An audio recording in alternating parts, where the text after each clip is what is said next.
Baik, Assalamualaikum warahmatullahi wabarakatuh. Terima kasih atas kesempatan yang diberikan kepada saya.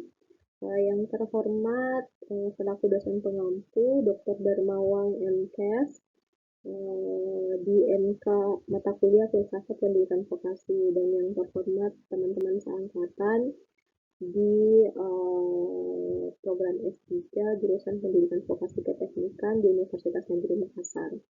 Jadi tugas ini adalah mereview buku. Adapun judul bukunya yaitu Principle and Philosophy for Vocational Education. Nah, di dalam buku ini ada beberapa bab pembahasan atau chapter pembahasan. Nah, yang saya dapatkan adalah chapter 4 yaitu Principle and Programs. Nah, seperti yang kita lihat di gambar yang saya capture, saya sematkan di presentasi saya. Di sini ada identitas buku. Di situ ada penerbit dan tahunnya. Nah, untuk penulisnya itu sendiri ada Melvin dan Miller Fellow, yang dimana buku ini diterbitkan pada tahun 1984. Jadi buku ini adalah buku yang sudah sangat lama, tetapi sampai sekarang masih digunakan sebagai landasan dalam pendidikan vokasi dan pendidikan kejuruan seperti itu. Jadi ini konsep-konsep awal tentang pendidikan kejuruan dan pendidikan vokasi seperti itu. Jadi ini landasan-landasan yang diambil oleh research atau akademisi yang bergerak di bidang vokasi seperti itu. Nah, adapun reviewernya saya sendiri Nur Eka Fitrisam dengan NIM 2100291011005. Nah, saya review buku ini pada tanggal 18 Desember 2021. Nah, sebelum masuk ke dalam pembahasan, ada beberapa yang ingin saya disclaimer terlebih dahulu. Jadi, berdasarkan resum buku ini itu berdasarkan dari 8 sub pembahasan yang ada di chapter 4.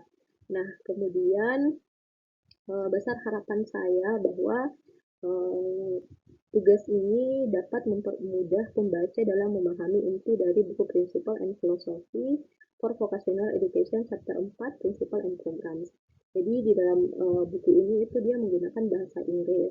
Jadi sebelum mereview itu saya harus melakukan translate terlebih dahulu supaya saya memahami, kemudian menarik resume-resume yang ada di dalam buku ini seperti itu. Nah, kemudian di dalam buku ini Melvin juga menjabarkan banyak sekali poin penting sehingga saya sebagai reviewer itu sulit untuk merangkum poin-poin penting yang ingin disampaikan oleh Melvin seperti itu. Nah, hasil review juga ini berdasarkan dari point of view reviewer sehingga tidak luput dari kesalahan akibat keterbatasan dari pengetahuan reviewer, pengetahuan dari mentranslate dan seterusnya seperti itu. Nah, pendahuluan. Jadi sebelum masuk ke dalam pembahasan, kita disebutkan dengan introduction, yang dimana di sini isi introduction-nya di situ dia menjabarkan bahwa di dalam bab ini akan dipaparkan 8 program dari pendidikan vokasi, yang dimana 8 program ini juga memiliki prinsipnya masing-masing.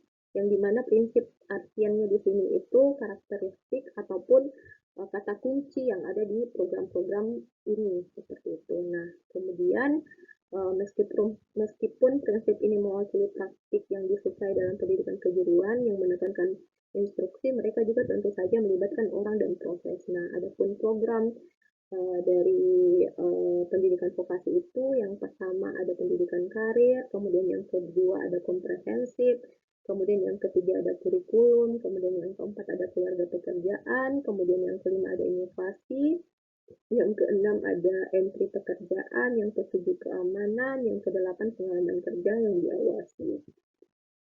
Nah, adapun penjabaran resum dari masing-masing prinsip dan program sebagai berikut. Nah, yang pertama itu ada Career and Pre-Vocational Education. Nah, adapun prinsip dari program ini yaitu komponen kesadaran karir dan pendidikan kejuruan dari pendidikan karir melengkapi pendidikan kejuruan. Jadi pendidikan karir dan pendidikan kejuruan itu saling terhubung. Nah, kalau kita di Indonesia itu kalau pendidikan provokasi itu ada pendidikan SMK. Jadi provokasi ini ditempuh sebelum memasuki pendidikan vokasi seperti itu. Nah, pendidikan provokasi yang ada yaitu SMK di sekolah di tingkatan sekolah menengah atas. Nah, setelah itu setelah melewati SMK ini barulah dia bisa masuk ke pendidikan karir seperti itu. Nah, kalau misalnya dia masuk di provokasi juga itu ada pelatihan-pelatihan. Nah, itu dinamakan pendidikan provokasi seperti itu. Nah, selanjutnya pendidikan karir adalah konsep yang layak yang memiliki hubungan langsung dengan pendidikan kejuruan. Nah, betul, pendidikan kejuruan merupakan segmen utama dari kegiatan pendidikan karir, mengembangkan kesadaran akan pekerjaan, memahami persyaratan kerja dan pemahaman diri, memanfaatkan informasi pekerjaan, dan mengembangkan sikap positif terhadap perlunya pembelajaran sepanjang hayat. Semuanya melengkapi dan mendukung pendidikan kejuruan. Nah, kemudian peserta didik yang berpartisipasi dalam kesadaran karir dan komponen pre-vokasional dari pendidikan karir sebelum mendaftar di pendidikan kejuruan akan lebih siap untuk menggunakan pilihan yang mengarah pada kehidupan yang memuaskan dan diharapkan sebagai anggota masyarakat yang produktif. Jadi kalau dia sudah menempuh jalur kejuruan, kemudian ingin melanjutkan ke jenjang berikutnya sudah terarah. Misalnya dia ambil kejuruan yaitu SMK, PKJ, kemudian teknik komputer dan jaringan, ketika ingin melanjutkan di pendidikan karir itu dia sudah dapat apa poinnya bahwa dia harus melanjutkan di bidang komputer atau jaringan dan seterusnya. Nah, lanjut. Yang kedua itu ada comprehensive atau education, yang diartikan bahwa pendidikan komprehensif. Nah, prinsip dari program ini yaitu pendidikan kejuruan adalah bagian dari sistem publik pendidikan yang komprehensif. Nah, bab ini membahas tentang sejarah perkembangan pendidikan vokasi yang berawal di Amerika. Jadi Melvin ketika kita masuk di dalam pembahasan pendidikan komprehensif di sini, dia menjabarkan tentang sejarah perkembangan pendidikan vokasi. Nah, yang dimana dia berawal di Amerika Serikat, yang dimana awalnya dia memiliki beberapa jurusan, kemudian berkembang menjadi banyak jurusan. Seperti itu yang dipaparkan Melvin di awal dari bab ini. Nah, kemudian dia juga memaparkan beberapa tokoh penting yang ada di dalam pendidikan vokasi. Salah satunya adalah Prosser. Nah, kemudian Prosser ini mengelompokkan dua jenis pendidikan. Yang pertama ada pendidikan umum, kemudian yang kedua ada pendidikan kejuruan. Nah, di sini dia mengungkapkan bahwa semua pendidikan kejuruan adalah pendidikan umum, sedangkan pendidikan kejuruan belum tentu merupakan pendidikan umum. Kemudian lebih lanjut, Prosser mengungkapkan bahwa stigma yang ada di masyarakat mengenai output dari pendidikan umum yang lulusannya akan berkecimpung di dunia demokrasi politik, sedangkan output vokasi lebih ke arah dunia kerja dan industri. Jadi kalau misalnya stigma-stigma yang beredar di masyarakat itu bahwa kalau dia di bidang pendidikan umum, outputnya nanti itu atau lulusannya dia akan lebih ke politik seperti itu. Nah, sedangkan kalau dia di bidang pendidikan vokasi, dia lebih dalam bidang dunia kerja atau industri. Itu stigma-stigma yang berkembang di masyarakat pada saat itu, seperti itu. Nah, lanjut. Mengembangkan sistem pendidikan yang komprehensif menyediakan pendidikan umum dan kejuruan tidak hanya akan menghilangkan stigma dari pendidikan kejuruan, tetapi juga akan membantu mengubah sistem pendidikan publik. Nah, perpaduan pendidik dari semua bidang pendidikan berpotensi menyebabkan pemikiran ulang tentang posisi utama yang sekarang dipegang dalam pendidikan publik. Banyak posisi saat ini tidak dipikirkan dengan baik dan gagal untuk mencerminkan filosofi yang koheren dan serangkaian tanggapan yang konsisten terhadap pertanyaan tentang tujuan pendidikan, sifat kurikulum, peran guru, dan metode pengajaran. Lanjut, pendidikan kejuruan tidak harus dibuat sesuai dengan sistem pendidikan yang ada, melainkan harus menjadi fitur utama dari sistem baru. Nah, kemudian Feldman 1971 menunjukkan bahwa kejuruan harus berfungsi sebagai inti utama kurikulum modern, dan sisa kurikulum harus lebih lengkap dan lebih sadar terkait dengan pentingnya bakat individu dalam kehidupan. Nah, pandangan Sherman dan Penn serupa dan mencerminkan kepedulian terhadap individu dan kebutuhan untuk mengubah pendidikan menengah. Jadi disesuaikan dengan pendidikan modern, kemudian saling mengikut antara kebutuhan untuk mengubah pendidikan menengah seperti itu. Nah, Komisi Nasional Reformasi Pendidikan Menengah 1973 juga mengambil sikap tentang peran pendidikan kejuruan dalam mengubah sekolah menengah. Salah satu rekomendasinya mengatakan sebagian sekolah menengah harus menyelaraskan kembali kurikulum mereka untuk memberikan siswa berbagai pengalaman dan kegiatan yang cukup luas untuk memungkinkan mereka mengambil keuntungan penuh dari peluang karir di komunitas mereka. Nah, berdasarkan rekomendasi lain di kelas 11 dan 12, siswa harus memiliki kesempatan untuk memperoleh keterampilan waras dalam bidang karir pilihan mereka. Pelatihan ini harus melibatkan pengenalan diri luar sekolah dan harus membekali siswa dengan keterampilan memasuki pekerjaan. Gerakan dukungan untuk gagasan ini tumbuh tetapi dengan sedikit bukti perubahan yang terjadi. Jadi gagasan ini tumbuh tetapi untuk memberikan pembuktiannya itu berbanding terbalik dengan bukti dengan apa yang terjadi seperti itu. Tidak bisa dibuktikan, cuman paparan buktinya sedikit dibandingkan dengan perkembangan dari gagasan ini.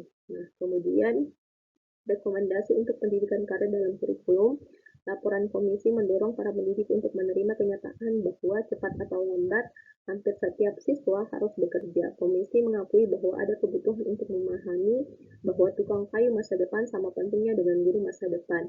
Oleh karena itu, sekolah tidak boleh mengambil alih dari calon guru pilihan yang sangat berguna untuk menjadi tukang kayu.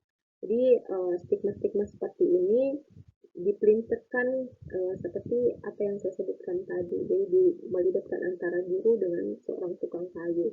Jadi kalau stigma dulu itu mengatakan bahwa guru dengan tukang kayu itu sebanding, tetapi stigmanya berkembang menjadi calon guru pilihan yang sangat berguna untuk menjadi tukang kayu seperti itu.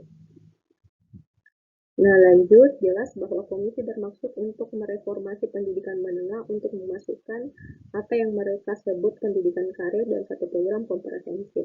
Pandangan mereka bahwa pendidikan karir harus dibangun di atas kurikulum yang sedang mapan. Pada saat yang sama, pendidikan kejuruan dipandang sebagai yang paling maju dan canggih dari program pendidikan karir yang ada. Oleh karena itu, langkah pertama yang harus dilakukan adalah penyempurnaan dan perluasan program kejuruan yang ada. Pendidikan kejuruan ditempatkan di tengah panggung oleh komisi untuk meningkatkan sekolah menengah di Amerika. Nah, lanjut. Konsekuensi dari prinsip ini, baik untuk pendidikan kejuruan maupun pendidikan umum, menjelaskan diskusi panjang tentang konsekuensinya. Namun, bagian terakhir yang berhubungan dengan perubahan pendidikan yang harus mendapat perhatian terbesar dari pendidik kejuruan. Jika pendidikan kejuruan dapat pada kenyataannya memimpin jalan untuk merestrukturisasi sekolah menengah Amerika, seperti yang telah membantu menyusun perguruan tinggi komunitas Amerika, pertanyaan tentang citra pendidikan kejuruan, siswa yang ditarik dan melayaninya, dan relevansi dari apa yang dapat dilakukan akan melewati ketidakjelasan. Nah, pembahasan selanjutnya yaitu kurikulum. Di sini prinsip dari kurikulum itu adalah kurikulum pendidikan vokasi diturunkan dari persyaratan di dunia kerja. Jadi kalau kita membaca prinsipnya di sini kita sudah dapat poin bahwa kurikulum yang berkembang, kurikulum yang diterapkan di pendidikan kejuruan itu harus sesuai dengan kebutuhan di industri. Nah, seperti yang kita ketahui bahwa industri itu dia industri itu lebih menerapkan atau mengimplementasikan teknologi-teknologi baru. Nah, seperti yang kita ketahui bahwa sekarang ini jadi perkataan Melvin ini bisa diimplementasikan di zaman sekarang yang dimana teknologi sudah berkembang di abad 21, kemudian ada era industri 5.0 yang dimana industri menerapkan semua teknologi-teknologi yang mengupgrade-nya, kemudian setelah itu ketika industri mengupgrade teknologinya, maka dia juga membutuhkan tenaga-tenaga yang mengikuti perkembangan itu. Jadi di mana peran pendidikan vokasi di sini adalah harus menciptakan kurikulum yang sesuai dengan kebutuhan industri. Yang dimana seperti yang saya sebutkan tadi bahwa industri itu terus saja mengikuti perkembangan teknologi yang ada. Jadi seperti itu. Jadi ini tantangan yang paling utama sekali yang harus dilakukan oleh individu-individu yang ada atau pemegang kekuasaan individu yang ada di vokasi seperti itu. Ini PR utama seperti itu. Nah, kemudian selanjutnya siswa SMK harus dipersiapkan untuk dunia kerja, tidak hanya memiliki keterampilan yang akan membuat mereka mendapatkan pekerjaan, tetapi juga dengan mengetahui cara bekerja.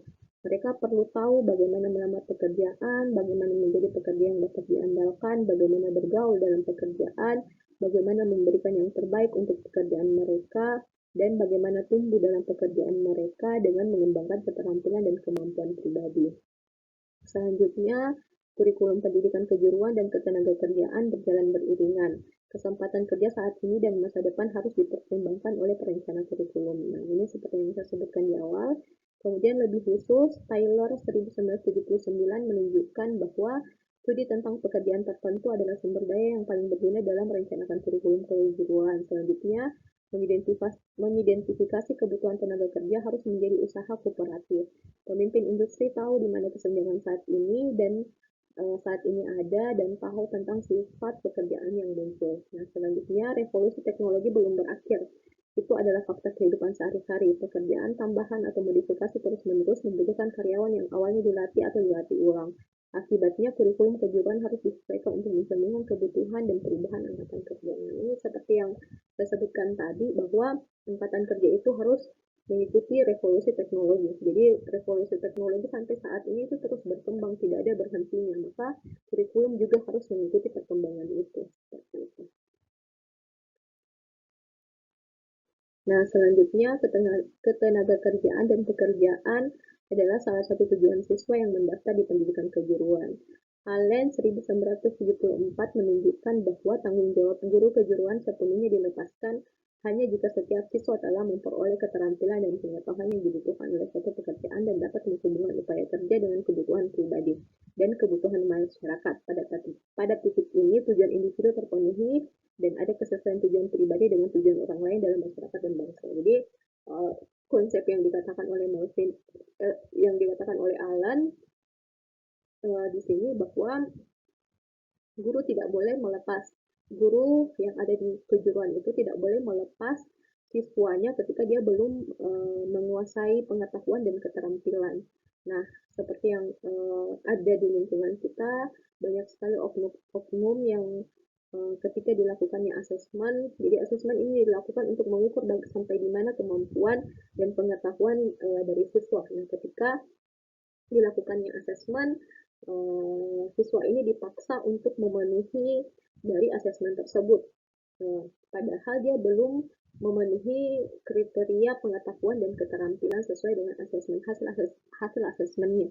Jadi seperti itu. Nah, ketika siswa ini diluluskan karena terpaksa, maka ketika dia memasuki angkatan kerja, dia akan kesulitan di dalam seperti itu karena dia tidak memenuhi standar-standar yang telah ditentukan seperti itu. Jadi sebenarnya tujuannya baik untuk siswa, tetapi akan menyulitkannya juga ketika dia berada di lingkup angkatan kerja seperti itu. Nah, lanjut. Relevansi adalah masalah penting kurikulum. Relevansi menyampaikan potensi pekerjaan dan kemampuan untuk memenuhi persyaratan pekerjaan. McMahon 1975 mengakui bahwa relevansi program adalah kekuatan terbesar atau kelemahan terbesar dalam pendidikan kejuruan. Terlepas dari perubahan yang diproyeksikan, persyaratannya, pekerjaan saat ini dan tuntutan tempat kerja memberikan pengaruh kuat pada pengembangan kurikulum kejuruan. Nah, keberhasilan dalam pengajaran pendidikan kejuruan sebagian besar bergantung pada kurikulum yang mencerminkan dan menanggapi pekerjaan saat ini dan praktik pengajaran yang sesuai. Saat itulah keterampilan dan pengetahuan yang dibutuhkan untuk masuk dan berhasil dalam pekerjaan dikembangkan. Pengajaran pendidikan kejuruan harus dalam setiap contoh didasarkan pada kebutuhan yang ditentukan melalui analisis tugas dan pada akumulasi fakta mengenai kesempatan kerja yang tersedia. Jadi seperti yang saya sebutkan tadi, analisis tugasnya berupa asesmen dan seterusnya. Jadi harus memenuhi pengetahuan serta keterampilannya pada kompetensi tertentu seperti itu. Nah, lanjut, keberlangsungan hidup pendidikan kejuruan adalah fungsi dari kontribusinya yang berhasil terhadap angkatan kerja, dan keberlangsungan hidup pelajar dalam angkatan kerja adalah fungsi dari mampu memenuhi persyaratan tempat kerja dengan sukses. Saat pekerjaan berubah, kurikulum juga harus berubah. Nah, selanjutnya, kebutuhan untuk melanjutkan pendidikan kejuruan yang diciptakan oleh tuntutan tenaga kerja, ledakan pengetahuan, perbaikan teknologi, dan perubahan yang mempengaruhi lingkungan total sudah terbukti dengan sendirinya. Seperti yang ditunjukkan Carter 1972 bahwa setiap pekerja harus bersedia meningkatkan keterampilan yang ternoda dan mempelajari keterampilan baru sebagai sarana untuk mempersiapkan pekerjaan di masa depan. Jadi karena ini translate ya. Jadi pekerjaan ternoda di sini ya dia maksud adalah apa? Keterampilan ternoda di sini yang dimaksud adalah keterampilan yang belum terupdate atau ilmu-ilmu lama seperti itu. Nah, kemudian Olivia 1971 mendukung pendapat ini dan melihat pelatihan ulang prakerja yang lebih tua yang keterampilannya sudah usang atau yang menghadapi pengangguran karena otomatisasi sebagai alternatif pengangguran. Tanpa kesempatan seperti itu, keberlangsungan hidup individu sebagai pekerja produktif dalam bahaya. Jadi, ketika individu dihadapkan, jadi industri di sini sudah banyak, ini tahun 1900 80-an ya. Jadi di sini juga sudah menanamkan konsep di industri itu menanamkan konsep otomatisasi. Nah, ketika pekerja-pekerja yang keterampilannya itu sudah usang, kemudian diterapkan otomatisasi di industri itu, maka dia berdampak bahwa dia akan kehilangan pekerjaannya seperti itu karena kurangnya keterampilan yang dikuasai. Maka solusinya dari itu yang seperti yang dikatakan si Olivia ini adalah melakukan pelatihan pada pekerja tersebut agar mengupgrade lagi keterampilannya seperti itu. Nah, kemudian persiapan individu untuk partisipasi awal dan lanjutan yang berhasil dalam angkatan kerja adalah ukuran keberhasilan pendidikan kejuruan pada saat yang sama.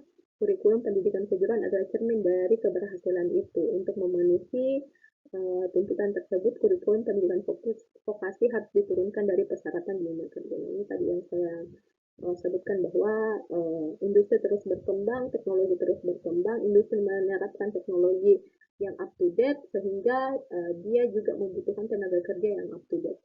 Dan peran vokasi di sini adalah menciptakan kurikulum yang dibutuhkan oleh industri seperti itu. Nah, kemudian yang selanjutnya itu ada families of occupation, yaitu keluarga pekerjaan. Nah, prinsip dan programnya yaitu keluarga pekerjaan merupakan dasar untuk mengembangkan kurikulum pendidikan kejuruan di tingkat menengah. Keluarga pekerjaan atau kelompok pekerjaan memenuhi beberapa kondisi yang dihadapi masyarakat kontemporer.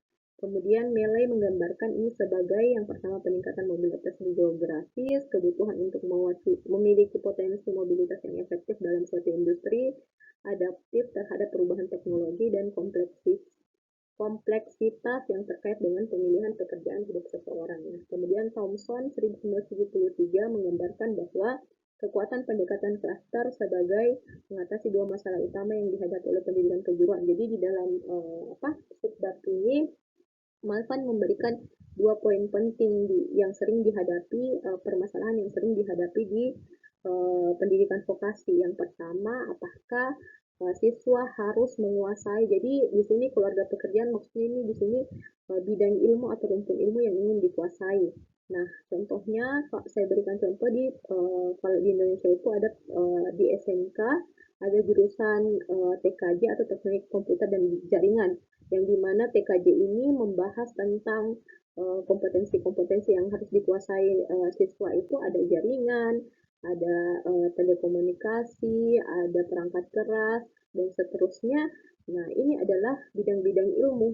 Nah, di sini dihadapkan oleh permasalahan yang ada di vokasi, apakah memilih salah satunya atau memilih salah satu penguasaan kompetensinya atau mempelajari semua kompetensi tersebut. Nah, si Thomson ini menyarankan bahwa ada salah satu pendekatan yang dapat digunakan untuk menentukan permasalahan tersebut, yaitu pendekatan klaster. Nah, klaster di sini, konsep klaster itu menyiratkan bahwa pembangunan pilihan bagi peserta didik, keterampilan memasuki pekerjaan yang umum untuk berbagai peran pekerjaan, diterjemahkan ke peluang yang lebih bervariasi bagi pencari kerja dibandingkan dengan keterampilan yang diajarkan dalam program tradisional. Dengan melakukan pendekatan klaster, kita dapat membuat daftar dan mengelompokkan sesuai dengan kebutuhan pekerjaan yang akan kita ambil ataupun terapkan. Jadi ketika klaster sudah kita terapkan bahwa kita ini sebagai seorang siswa, apa yang ingin kita lakukan langkah selanjutnya. Ya, jika kita ingin masuk di dunia kerja, maka kita harus memilih, misalnya kita mau masuk di dunia kerja yang menguasai tentang programmer. Maka ketika kita masuk di jurusan TKJ itu, kita harus lebih mendalami ilmu-ilmu itu. Nah, kemudian jika ingin melanjutkan ke jenjang selanjutnya atau pendidikan karir selanjutnya, maka dia harus pendekatan berdasarkan klaster ini, maka dia harus uh, apa menguasai beberapa konsep-konsep yang ada di jurusan TKJ. Ini contoh yang saya paparkan.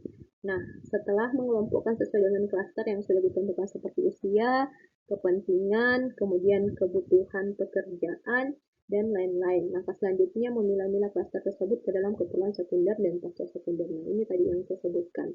Kebutuhan apa yang dia lakukan selanjutnya, dan kemudian apa yang dia perlukan, dan seterusnya, dan seterusnya. Nah, kemudian kurikulum berbasis luas yang menawarkan sejumlah pengalaman belajar sepintas di sejumlah besar keluarga pekerjaan terkait yang sesuai untuk fase orientasi.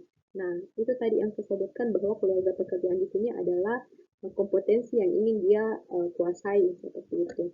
Namun sebagai pemborosan ketika seorang siswa mulai berkonsentrasi pada bidang pekerjaan tertentu, karena setiap siswa adalah individu dan memiliki kebutuhan yang unik, tidak mungkin untuk menentukan pada usia berapa tepatnya individu tersebut akan mulai atau harus mulai berkonsentrasi pada satu bidang pekerjaan.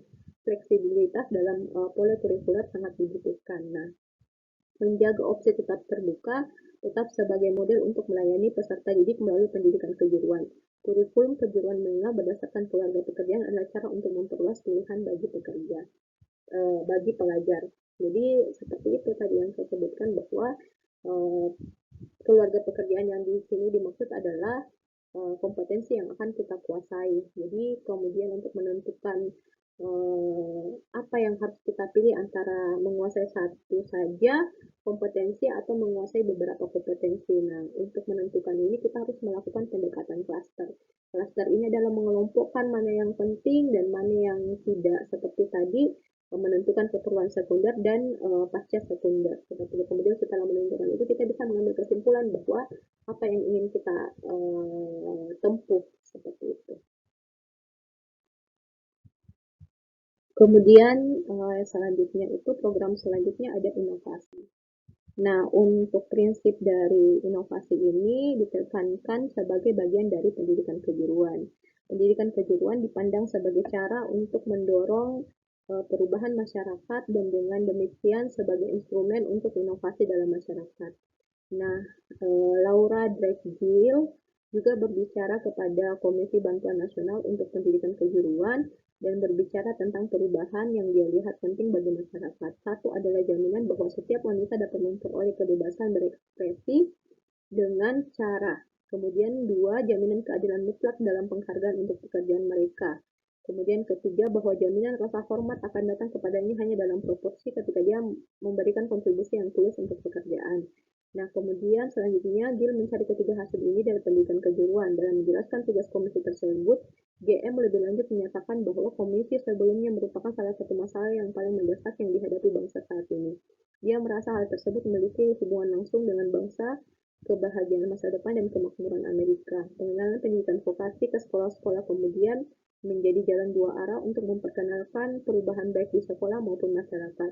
Peran pendidikan vokasi sebagai agen perubahan tetap ada. Jadi seperti yang kita ketahui bahwa pendidikan vokasi itu akan menghasilkan seorang individu yang akan menciptakan perubahan seperti itu. Nah, kenapa demikian? Karena kalau kita berbicara vokasi itu dia lebih ke perkembangan teknologi seperti itu. Jadi lulusan-lulusan yang ada di pendidikan vokasi itu dia lebih menghasilkan sebuah karya, produk, mencipta, dan seterusnya. Jadi dia kenapa dikatakan seorang inovator, innovation, karena karena dia harus menghasilkan sebuah produk dan seterusnya.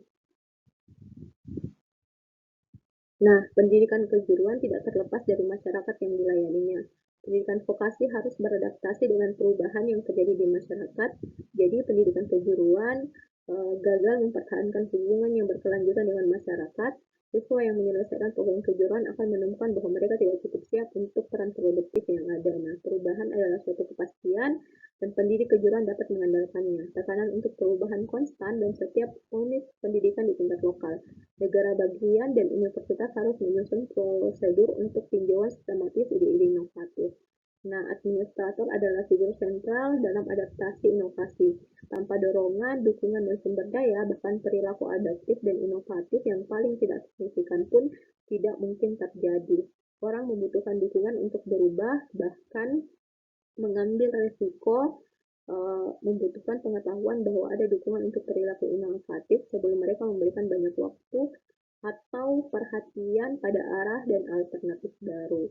Nah, mempertahankan dinamika perubahan sangat penting bagi responsivitas organisasi terhadap kebutuhan manusia dan masyarakat. Peran kepemimpinan yang harus dipenuhi oleh pendidik kejuruan dalam sistem pendidikan kita dan kebutuhan untuk mempertahankan sistem pendidikan yang adaptif dan responsif menambah pentingnya inovasi untuk pendidikan kejuruan. Jadi seperti itu. Nah, inovatif di sini bisa dalam bentuk teknologi, sosial, maupun ide-ide seperti itu. Nah, ini yang harus diterapkan oleh seorang yang bergerak di bidang vokasi seperti itu, baik dalam akademisi yang menempuh jenjang pendidikan vokasi dan seterusnya dan seterusnya. Nah, kemudian job entry di sini kalau kita artikan dalam bahasa Indonesia itu agak kedengarannya agak aneh karena masuk pekerjaan. Di sini artinya bahwa job entry adalah bagaimana seorang pendidikan vokasi ini dipersiapkan untuk memasuki salah satu yang dapat ditempuh oleh pendidikan kejuruan itu, salah satu yang dapat ditempuh oleh pekerja adalah memasuki SMK atau sekolah menengah kejuruan. Nah, adapun prinsip dari job entry di sini yaitu seseorang yang dipersiapkan untuk setidaknya masuk kerja melalui pendidikan kejuruan. Jadi, ketika dia ingin masuk kerja, dia harus melalui pendidikan kejuruan seperti itu. Jadi, dinamakan masuk pekerjaan dalam bahasa Indonesia, agak ngejanggal sih, tapi itu artinya bahwa SMK adalah salah satu jalur yang bisa dilalui oleh seorang pekerja untuk memasuki angkatan kerja seperti itu. Nah, mempersiapkan orang untuk setidaknya masuk pekerjaan adalah tugas yang beragam dan ini melibatkan perubahan. Nah, kemudian cross menunjukkan pendidik kejuruan sudah berfungsi sebagai agen perubahan dengan menyediakan semua peserta didik dengan setidaknya keterampilan masuk kerja, sekolah, menengah yang sedang berubah dalam prosesnya untuk mencerminkan tujuan yang lebih luas dalam tujuan pendidikan. Nah, kebetulan yang lebih nyata dalam pendidikan pasca sekolah menengah. Masuknya pekerjaan juga menyiratkan fungsi ekonomi dan memenuhi kebutuhan tenaga kerja. Namun individulah yang menjadi pusat pendidikan kejuruan dan persiapan masuk kerja seharusnya hanya membimbing bukan mendikte. Pendidik kejuruan rendah memberikan kesempatan dan layanan belajar sebagai tanggapan terhadap kebutuhan individu. Nah, lanjut selanjutnya itu ada safety atau keamanan.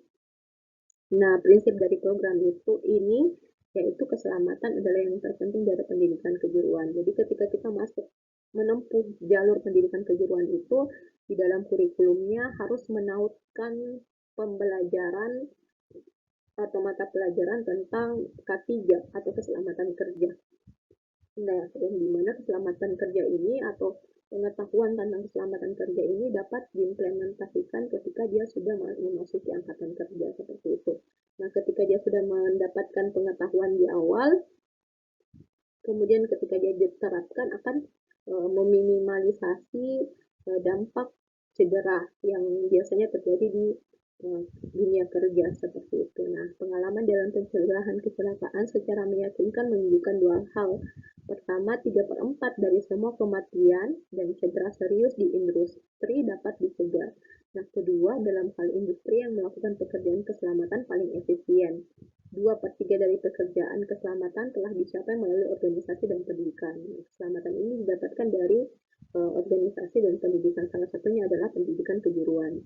Nah, selanjutnya dibandingkan sepertiga yang dicapai melalui perlindungan mekanis atau peralatan. Jelas pencegahan kecelakaan lebih merupakan pekerjaan pendidikan daripada teknis. Jadi biasanya di dalam dunia kerja itu sebelum dia bisa melakukan pekerjaannya ada pelatihan terlebih dahulu. Nah, pelatihan ini dinamakan pelatihan secara teknis. Nah, ini lebih minim untuk mencegah cedera dibandingkan ketika dia menempuh jalur pendidikan kejuruan. Nah, di dalam jalur pendidikan kejuruan ini dia lebih banyak pengetahuan di ketika dia menempuh pendidikan kejuruan dibandingkan dengan sebelum pelatihan yang diberikan sebelum masuk di lingkungan kerja seperti itu. Ini yang dimaksud dari paragraf kedua. Nah, keterlibatan federal dalam keselamatan telah menjadi nyata selama tahun 70-an. Undang-Undang Keselamatan dan Keselamatan Kerja telah memusatkan perhatian pada kesejahteraan pekerja dan pelajar. Banyak negara bagian telah mengadopsi undang-undang yang melengkapi hukum federal. Tujuan intervensi pemerintah adalah untuk memperkaya potensi kehidupan pekerja individu dan mengurangi dampak kondisi kerja yang tidak sehat pada generasi mendatang. Nah, pendidikan kejuruan merupakan komponen penting dari upaya peningkatan kesehatan dan keselamatan pekerja. Keselamatan adalah yang terpenting dalam pendidikan kejuruan seperti itu. Jadi, seperti yang saya sebutkan bahwa kurikulum itu harus dibangun sesuai dengan apa yang dibutuhkan di industri. Nah, salah satunya adalah untuk mencegah atau meminimalisasi dampak cedera. Dia harus menyamatkan kurikulum K3 atau keselamatan kerja di pendidikan kejuruan seperti itu supaya sudah mendapatkan pengetahuan di pendidikan kejuruan ketika masuk angkatan K3 lagi atau lingkungan kerja dia sudah paham bahwa alat-alat ini memiliki berpeluang besar memberikan cedera sekian persen dan sekian persen. Jadi sudah ada pengetahuan di awal untuk calon-calon pekerja ini yang didapatkan di pendidikan kejuruan seperti itu dibandingkan dari pelatihan-pelatihan atau teknik-teknik yang akan diajarkan sebelum memasuki lingkungan kerja seperti itu. Nah, selanjutnya ada supervised occupational experience yang artinya adalah pengalaman kerja yang diawasi. Nah, prinsip dari program ini adalah pengalaman kerja yang diawasi diberikan melalui pendidikan kejuruan. Jadi kalau kita mengartikan dari Finalfin ini bahwa pendidikan kejuruan itu ada proses magang di situ. Jadi ketika siswa diberikan pekerjaan paruh waktu di industri, dia diawasi ya. Yang mengawasi di sini adalah guru pembimbingnya dengan pembimbing yang ada di lingkup kerja seperti itu. Jadi ini yang dinamakan pengalaman kerja yang diawasi. Nah, kenapa dikatakan pengalaman kerja? Karena setelah dia mendapatkan pekerjaan paruh waktu ini, dia juga berpeluang mendapatkan pengalaman kerja. Nah, setelah mendapatkan pengalaman kerja di situ, dia juga mendapatkan assessment dari lingkungan kerja, sehingga itu bisa memberikan peluangnya bagaimana dia akan diminati di lingkungan kerja tempat dia paruh waktu seperti itu. Nah, kemudian pengalaman kerja jelas merupakan bahan yang tetap pusat dalam pendidikan kejuruan. Sampai tahun 1993, siswa pertanian diharapkan untuk mendapatkan pengalaman pertanian yang diawasi di rumah, sekolah, atau pertanian lain sebagai bagian dari program pendidikan pertanian mereka. Nah, pengalaman adalah kekuatan utama dalam perkembangan pelajar. Intinya, Lamar di 1972 menyebutkan pengalaman sebagai detak jantung dari keseluruhan proses pendidikan, dan pengalaman kerja sebagai bahan tindakan dalam program pendidikan kejuruan yang sehat. Nah, pekerjaan adalah tujuan pendidikan kejuruan, dan adalah logis bahwa pendidik kejuruan memperluas untuk memperkuat transisi dari sekolah ke pekerjaan. Pengalaman kerja kooperatif, representasi dari pengalaman kerja yang diawasi adalah mekanisme semacam itu. Nah, kemudian Evans 1971, pendidikan kerja kooperatif melibatkan kerjasama antara sekolah dan pengusaha yang memungkinkan siswa menerima instruksi kejuruan paruh waktu di sekolah dan pelatihan di tempat kerja melalui pekerjaan paruh waktu. Nah, tujuan utama CWE ini untuk mempersiapkan siswa untuk pekerjaan yang menguntungkan. Jadi paruh waktu yang akan dilakukan ini ya untuk mempersiapkan siswa untuk pekerjaan yang menguntungkan seperti itu. Seperti yang saya sebutkan tadi bahwa paruh waktu ini mendapat ketika siswa memperoleh program paruh waktu ini, outputnya adalah dia mendapatkan pengalaman di lingkungan kerja seperti itu. Nah, pengalaman kerja yang diawasi juga berfungsi sebagai cara untuk memberikan instruksi bagi sejumlah kecil siswa. Jika stasiun pelatihan yang sesuai tersedia, pendidikan kooperatif dapat ditawarkan dalam bidang pekerjaan tertentu untuk kelompok kecil atau bahkan untuk satu siswa. Jenis pendidikan kejuruan lainnya umumnya membutuhkan setidaknya 10 siswa di bidang pekerjaan tertentu sebelum program tersebut dapat dioperasikan secara ekonomis. Ini berdasarkan pendapat Evans 1971. Nah, penempatan dalam lingkungan kerja yang sukses bagi siswa yang mencari pekerjaan sering dianggap sebagai ujian akhir untuk pendidikan kejuruan. Program pengalaman kerja yang diawasi meningkatkan kemungkinan penempatan yang berhasil dan dapat secara langsung mengarah pada peluang kerja. Nah, kemudian McMahon 1975 mengakui bahwa pendidikan kooperatif mampu menempatkan siswa di hampir semua tempat di mana pekerjaan dilakukan. Nah, manfaat dari pengalaman kerja yang diawasi tinggi. Lebih jauh lagi, hanya sedikit yang menyarankan bahwa pengalaman seperti itu akan kurang penting dalam program persiapan kejuruan di masa depan. Jadi, ketika banyak sekali gagasan yang ada, itu selalu ada pertentangan. Nah, sedangkan kalau gagasan ini cuma sedikit yang mempertentangkan karena memang hasilnya adalah 100, tidak sepenuhnya 100%, tapi berpeluang besar untuk memberikan arah positif bagi siswa untuk di angkatan kerja seperti itu. Nah, dalam praktiknya kebalikannya seharusnya benar. Lebih banyak pendidik kejuruan harus menjadi promotor aktif dari pengalaman kerja yang diawasi. Pengalaman-pengalaman ini masuk akal. Selain itu, setiap siswa dalam pendidikan kejuruan harus memiliki pilihan untuk berpartisipasi dalam pengalaman kerja yang diawasi melalui pendidikan kejuruan. Nah, seperti yang tadi saya katakan bahwa diawasi maksudnya di sini adalah ada dosen pembimbing, ada guru pembimbingnya, kemudian di lingkungan pekerjaan juga ada pembimbingnya di situ. Jadi diawasi, ketika diawasi di situ dia lebih efektif dalam melakukan pekerjaan per waktu tersebut. Atau kalau di Indonesia yang ada di SMK itu adalah PKL seperti itu. Nah, adapun kesimpulan dari 8 program itu, jadi untuk menjabarkan prinsip dari masing-masing program, yang pertama itu ada pendidikan karir dengan prinsip bahwa komponen kesadaran karir dan pendidikan kejuruan dari pendidikan karir melengkapi pendidikan kejuruan. Seperti yang saya katakan bahwa pendidikan kejuruan itu adalah pra-vokasional. Jadi sebelum masuk ke vokasi dia harus melalui pendidikan kejuruan seperti itu. Nah, kemudian pendidikan komprehensif dengan prinsip bahwa pendidikan kejuruan merupakan bagian dari sistem publik pendidikan yang komprehensif.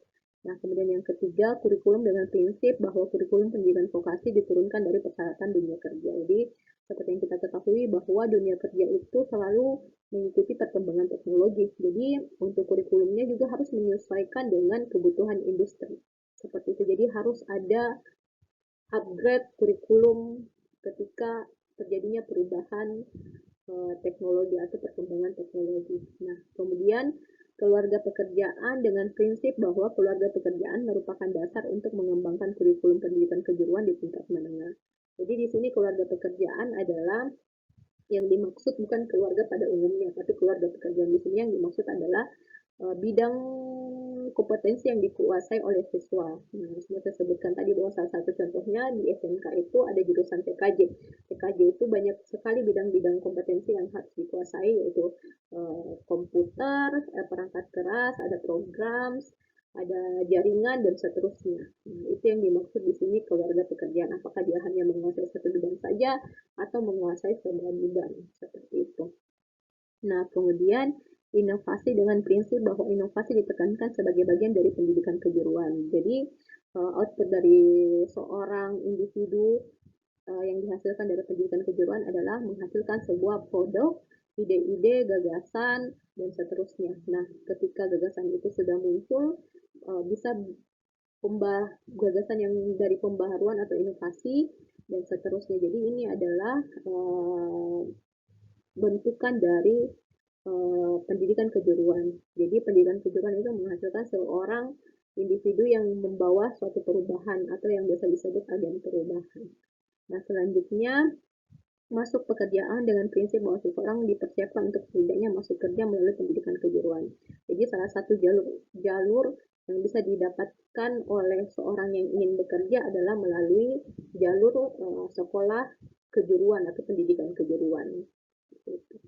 Nah, kemudian keselamatan dengan prinsip bahwa keselamatan merupakan hal yang terpenting dalam pendidikan kejuruan. Nah, ini tadi saya sebutkan bahwa disebutkan juga di dalam bukunya Melvin bahwa keselamatan itu lebih berpengaruh ketika dipelajari di pendidikan kejuruan dibandingkan dengan ketika dia diberikan teknik-teknik sebelum masuk ke dalam lingkungan kerja. Seperti ketika sebelum masuk di dalam lingkungan kerja biasanya ada pelatihan terlebih dahulu. Nah, ini yang dinamakan teknik-teknik yang ada.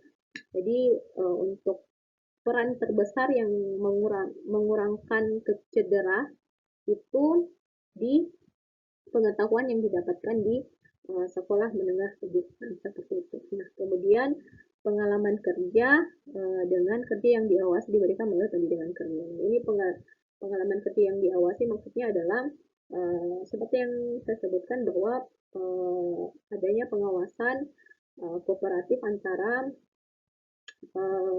sekolah dengan industri. Nah, di sekolah itu ada guru pembimbing, kemudian kalau di lingkungan di industri itu ada pembimbing lapangan seperti itu. Jadi ketika diawasi siswanya ini diawasi, maka dia akan bekerja lebih efektif lagi dan dia akan berpeluang mendapatkan pengalaman yang lebih besar lagi seperti itu. Jadi ini kesimpulan-kesimpulan yang saya dapatkan dari 8 program yang dibahas oleh Melvin dalam chapter 4 yaitu Principle and Programs.